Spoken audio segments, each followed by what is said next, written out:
సోదరీ సోదరులారా, మన పాఠం 1 యోహాను 4వ అధ్యాయం 11 నుండి 15వ వచనం వరకు. సావధానంగా వినండి. ప్రియులారా, దేవుడు మనలను ఈలాగు ప్రేమించగా మనము ఒకరినొకరము ప్రేమింపబద్ధులమై ఉన్నాము. ఏ మానవుడును దేవుణ్ణి ఎప్పుడూ చూచి ఉండలేదు. మనము ఒకరినొకడు ప్రేమించిన ఎడల దేవుడు మన యందు నిలిచి ఉంటాడు. ఆయన ప్రేమ మన యందు సంపూర్ణమవుతుంది. దీనివలన మనము ఆయన యందు నిలిచి ఉన్నామని, ఆయన మన యందు ఉన్నాడని తెలుసుకుంటాము. ఏలయనగా ఆయన మనకు తన ఆత్మలో పాలు దయచేసి ఉన్నాడు. మరియు తండ్రి తన కుమారుణ్ణి లోకరక్షకుడుగా ఉండటానికి పంపి ఉండడము మేము చూచి సాక్ష్యమిస్తున్నాము. యేసు దేవుని కుమారుడని ఎవడు ఒప్పుకుంటాడో వానిలో దేవుడు నిలిచి ఉన్నాడు. వాడు దేవుని యందున్నాడు. దేవుడు మనల్ని ఎంతో ప్రేమించాడు. అలాంటి ప్రేమనే మనము క్రియారూపంలో కనపరచాలి. దేవుడు మనల్ని ఎంత ప్రేమించాడు? తన స్వంత కుమారుణ్ణే మనకు ఇచ్చివేసేటంతగా ప్రేమించాడు. ఆయనే మన పాపాలకు శాంతికరం, అనగా పాప పరిహారం అయ్యాడు. మన ప్రేమలో స్వార్థమనేది ఏ కోశానా ఉండకూడదు. ఒకరు మనల్ని ప్రేమించారు కాబట్టి, లేక ఒకరు మనల్ని ప్రేమిస్తే అనే కారణాలు, నిబంధనలు ఈ ప్రేమలో ఉండవు. దేవుని ప్రేమ షరతులకు, కారణాలకు అతీతమైనది. మత్తయి సువార్త 5వ అధ్యాయం 46వ వచనంలో యేసు ప్రభు అన్నాడు, మీరు మిమ్మును ప్రేమించే వారినే ప్రేమించిన ఎడల మీకేమి ఫలము కలుగుతుంది? సుంకరులు అలాగు చేస్తున్నారు గదా. మనం పరస్పరం ప్రేమించుకోవాలి. యోహాను సువార్త 14వ అధ్యాయం 15వ వచనంలో ప్రభు అన్నాడు, మీరు నన్ను ప్రేమించిన ఎడల నా ఆజ్ఞలను గైకొంటారు. యోహాను సువార్త 15వ అధ్యాయం 12వ వచనంలో ప్రభు అన్నాడు, నేను మిమ్మును ప్రేమించిన ప్రకారము మీరొకరినొకరు ప్రేమించాలి అనేదే నా ఆజ్ఞ. శ్రోతలు, ఏ విశ్వాసైనా మరో క్రైస్తవుణ్ణి ఎలా ద్వేషించగలడు? నీవు దేవుని బిడ్డవైతే నీ తోటి సోదరీ సోదరులను ప్రేమించాలి. ఇది ఆజ్ఞ, ఐచ్ఛికం కాదు. తోటి సోదరీ సోదరులకు ప్రేమపూర్వకమైన పరిచర్య చెయ్యాలి. లూకాసు వార్త 23వ అధ్యాయం 34వ వచనం. శిలువ మీది నుండి యేసు పలికిన మాట మీకు జ్ఞాపకముందా? తండ్రి, వీరేమి చేస్తున్నారో వీరెరుగరు గనుక వీరిని క్షమించు. ప్రథమ హతసాక్షి అయిన స్తెఫను చనిపోతూ ఇదే మాట అలాగే అన్నాడు. అది ప్రేమ అంటే. నీవు దేవుణ్ణి ప్రేమించే దేవుని బిడ్డవైతే దేవుని బిడ్డలను ప్రేమించాలి గదా.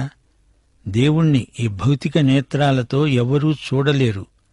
దేవుని బిడ్డల పరస్పర ప్రేమను చూచి అందరూ మనలో దేవుడున్నాడని గుర్తించగలరు. దేవుని ప్రేమ దేవుని ఉనికిని బట్టి మనలో సఫలమవుతుంది, సంపూర్ణ సిద్ధి చెందుతుంది. ఆదాము దేవునితో మాట్లాడాడు, మోషే కూడా మాట్లాడాడు. అయితే వారు చూడగలిగింది దేవుని క్రీనీడ మాత్రమే. యెషయా గ్రంథం 6వ అధ్యాయం 1వ వచనం. రాజైన ఉజ్జియా మృతి నొందిన సంవత్సరమున అత్యున్నతమైన సింహాసనమందు ప్రభు ఆసీనుడై ఉండగా యెషయా చూచాడు. అలాగే యెహెజ్కేలు దర్శనంలో దేవుణ్ణి చూచాడు. దేవుడు దానియేలుకు కనిపించాడు. అయితే యోహాను తన సువార్తలో అన్నాడు, ఎవడూ ఎప్పుడూ దేవుణ్ణి చూచి ఉండలేదు. తండ్రి వక్షస్థలమందున్న మనుష్య కుమారుడే మనకు తండ్రిని బయలుపరిచాడు. పాత నిబంధనలో దేవుడు కనిపించాడు అంటే వారికి దేవుడు భౌతికంగా కనపడినట్లు కాదు. దేవుడు ఆత్మ.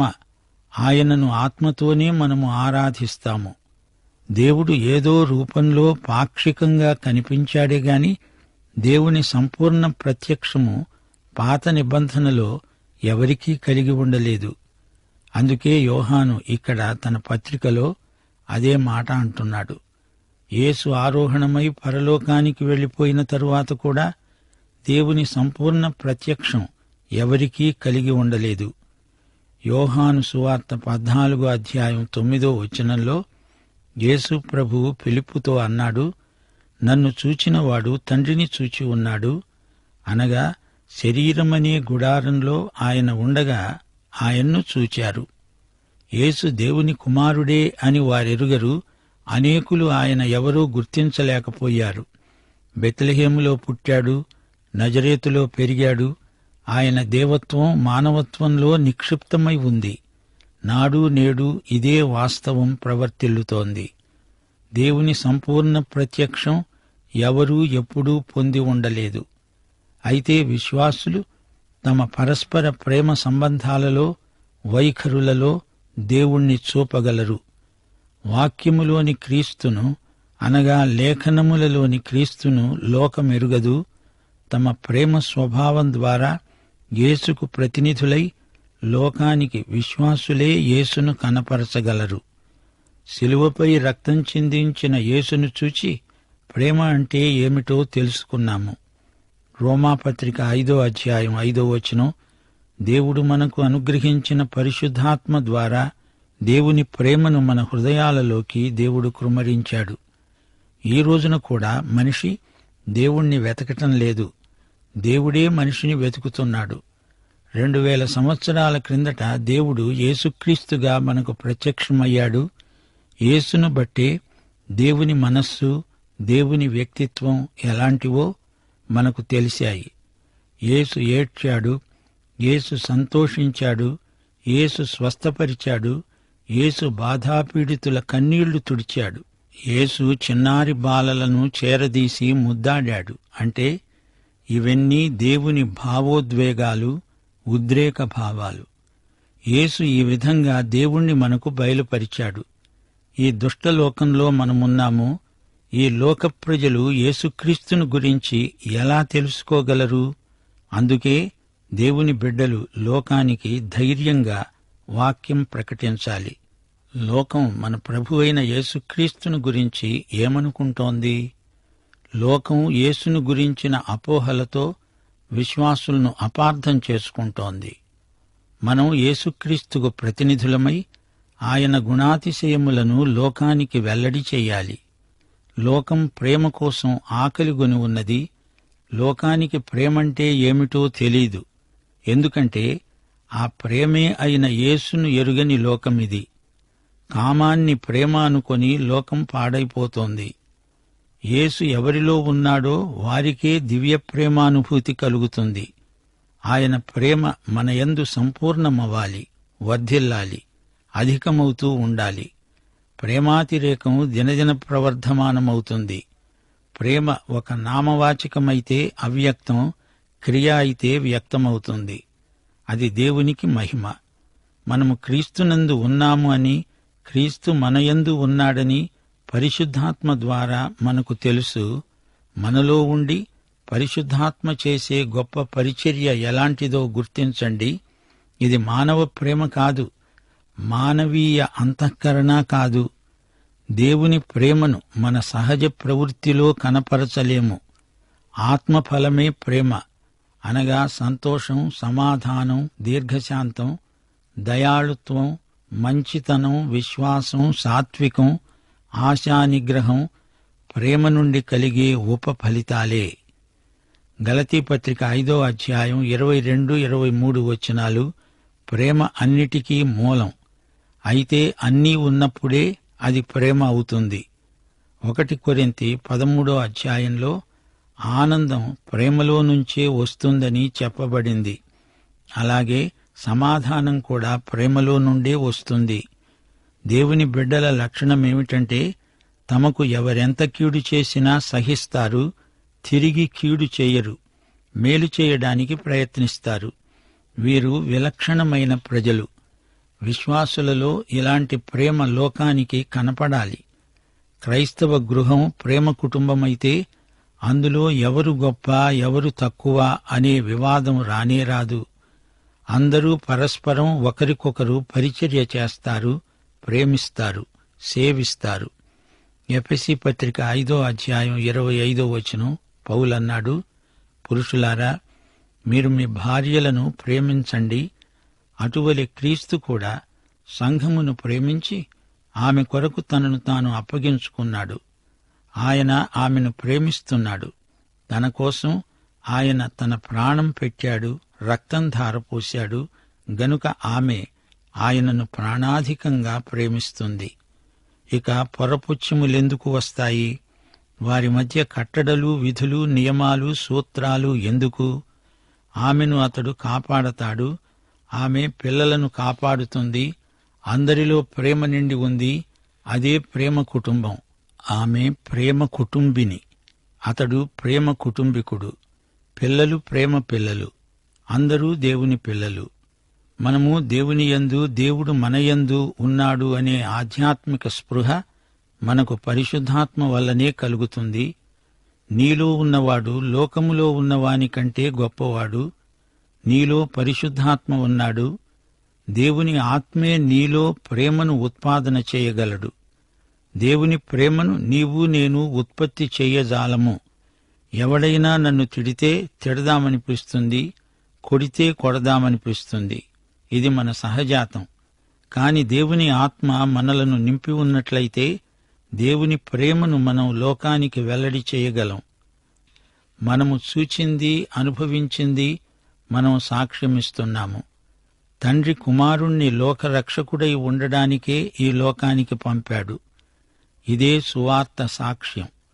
ఇదే మనము లోకానికి ప్రకటించాల్సిన సందేశం, వెల్లడించాల్సిన సత్యం.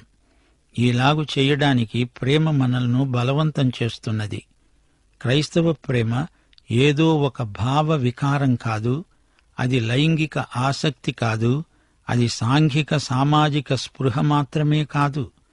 విందులలో కలిసి వనసంతర్పణలు ఆరగించటమూ కాదు. నశించే ఆత్మలకు రక్షకుడైన క్రీస్తును ప్రకటించండి. అది అసలైన దివ్య ప్రేమ, దేవుని ప్రేమ. ఈ ప్రేమను అవగాహన చేసుకోవడం అంత సులభమేమీ కాదు. దైవసేవకులు ఆయా దేశాలలో నివసించి అక్కడి ప్రజలను ఎంతో ప్రేమిస్తారు. గాని కొందరు కఠినమైన ప్రజలున్నారు. అలాంటి వారిని వీరు ప్రేమించగలిగారంటే అది నిజంగా పరిశుద్ధాత్మ కార్యమే. ఈ దైవ సేవకులు అట్టి ప్రజలకు సువార్త ప్రకటిస్తున్నారు. ప్రేమకు తగని వారిని, మనల్ని అనుమానించి అవమానించే వారిని మనం ప్రేమించగలమంటే అది పరిశుద్ధాత్మ మనలో కృమ్మరించిన ప్రేమే. యేసే దేవుని కుమారుడు అని ఎవరు ఒప్పుకుంటారో అట్టి వ్యక్తుల యందే దేవుడు జీవిస్తాడు. అట్టి వ్యక్తులు దేవుని యందు జీవిస్తారు. యేసు దేవుని కుమారుడు కాడంటే దేవునికి నీలో తావులేదు. నీవు దేవుని బిడ్డవు కావు. 1 కొరింథీ 15:3-4 ఇది సువార్త సంగ్రహం. పౌలన్నాడు, నాకియ్యబడిన ఉపదేశమును మొదట మీకు అప్పగించాను. అదేమనగా, లేఖనముల ప్రకారము క్రీస్తు మన పాపముల నిమిత్తము మృతి పొందాడు, సమాధి చేయబడ్డాడు. లేఖనముల ప్రకారము 3వ దినమున లేపబడ్డాడు. యేసు తాను దేవుని కుమారుణ్ణి అని చెప్పాడు కదా. మరి ఆ సత్యాన్ని ఒప్పుకోకపోతే ఆయన మరణ పునరుత్థానాలకు అర్థమేమిటి? అదంతా నిరర్థకమైనట్లే గదా. యేసు కన్యక గర్భాన జన్మించాడు. ఆయన రక్షకుడు, విమోచకుడు. ఆయన చనిపోయి తిరిగి లేచిన దేవుని కుమారుడు. మళ్లీ వినండి, యేసు దేవుని కుమారుడు. యేసు దేవుని యందు, దేవుడు యేసునందు ఉన్నారు. ఇది పరమసత్యం. దేవుడు చేసిందంతా యేసు చేసిందే. అలాగే యేసు చేసిందంతా దేవుడు చేసిందే. యోహాను సువార్త 5:24 నా మాట విని నన్ను పంపిన వాని యందు విశ్వాసముంచేవాడు నిత్య జీవము గలవాడు. వాడు తీర్పులోనికి రాక మరణములో నుండి జీవములోనికి దాటి ఉన్నాడని మీతో నిశ్చయముగా చెబుతున్నాను. శ్రోతలు, ఇదెలా సాధ్యమైంది అనుకుంటున్నారు? యోహాను సువార్త 5:19 ప్రభువే దీనికి జవాబు చెప్పాడు. తండ్రి ఏది చేయడం కుమారుడు చూస్తాడో అదే కాని తనంతట తాను ఏదీ చెయ్యనేరడు. ఆయన వేటిని చేస్తాడో వాటినే కుమారుడు అలాగే చేస్తాడు. ఆయన మృతులను లేపగలడు. మృతులకు కూడా ఆయనే తీర్పరి. ఈయన ఈ రోజున ఏమై ఉన్నాడో చూడు, గుర్తించు. ఆయన స్వరం విను. ఆయన యందు విశ్వాసముంచి రక్షించబడు. దేవుడే ప్రేమ, దేవుని స్వభావమే ప్రేమ, దేవుని గుణం ప్రేమ గనుక దేవుని బిడ్డలు ప్రేమిస్తారు. దేవుణ్ణి ఎరిగిన వారు ప్రేమించటం నేర్చుకుంటారు. ప్రేమించటం ద్వారా దేవుణ్ణి ఎరిగిన వారవుతారు. దేవుని ఉనికికి రుజువు ప్రేమే. దేవుడు విశ్వాసిలో ఉండి అతని ద్వారా తన ప్రేమను ఇతరులకు వెల్లడి చేస్తాడు. విశ్వాసిలో క్రీస్తు తన ప్రేమ జీవితాన్ని మళ్లీ జీవిస్తాడు. మానవ ప్రేమ దేవుని ప్రేమకు ప్రతిస్పందన మాత్రమే. మనము ఇతరులను ప్రేమించాలంటే దేవుడు ప్రేమించినట్లే ప్రేమించాలి. మన ప్రేమలో వారికి దేవుడు కనపడాలి. అప్పుడు మనం వారికి క్రీస్తుని గురించి అర్థవంతంగా సాక్ష్యమివ్వగలం. అంతేకాదు, ఈ ప్రేమ మన ఆధ్యాత్మిక జీవితాన్ని ఎంతో మెరుగుపరుస్తుంది. దేవుని ప్రేమను గురించి ఊరికే బైబిలు గ్రంథంలో చదివినంత మాత్రాన సరిపోదు. ఆ ప్రేమ నీ హృదయానుభూతి అయి ఉండాలి. ఆ ప్రేమను ఇతరులతో బాగా పంచుకోవాలి. ప్రేమను పెంచుకోవాలి. మన రక్షణకు రుజువు ప్రేమ. ప్రేమించే స్వభావమే రుజువు.